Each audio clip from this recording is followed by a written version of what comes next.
Hi guys, now we're going to look at the 5 W's of the Declaration of Independence. Declaration of Independence was written by Thomas Jefferson. However, he receives help from Ben Franklin and John Adams. They're on the same committee as him at the Continental Congress. The Declaration of Independence can be basically summed up as a letter to declare the United States' freedom and to explain our grievances. Remember that grievance means complaint. Thomas Jefferson also goes ahead and lists the unalienable rights that he believes all people are born with: life, liberty, and the pursuit of happiness. Make sure that you know your 3 unalienable rights. He gets this from John Locke. He is heavily inspired by John Locke when he writes his declaration. Another very important fact that you have to know about the Declaration of Independence is our 3rd hot date in U.S. history. You have to know the date, July 4th, 1776. You also need to know that this is going to occur after events like the Boston Tea Party, after the battles of Lexington and Concord, and after Thomas Paine writes Common Sense. But it's going to happen before Saratoga, where we get our French allies, and it's going to happen before the end of the war, obviously. Thomas Jefferson writes the Declaration of Independence in Philadelphia at the Continental Congress meeting.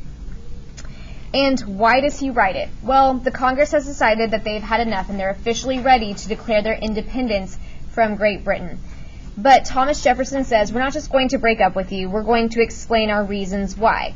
And not only is he going to explain the reasons to just England, he's going to make it very public knowledge to the rest of the world what England has done to America, in hopes that maybe people are going to stop allying with Britain and maybe start supporting the Americans. So one of the first grievances is that many people considered the king to be a tyrant. We said tyranny is when a person abuses his or her power.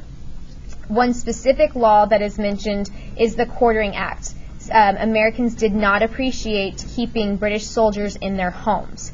This Quartering Act is actually going to be brought up again in a couple of weeks when we study the Constitution.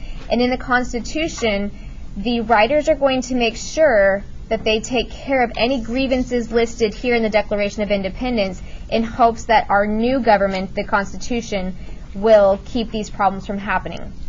The next law that is also talked about is the Intolerable Acts, and so many of the Americans are very upset because the representative governments in the colonies are taken away or suspended.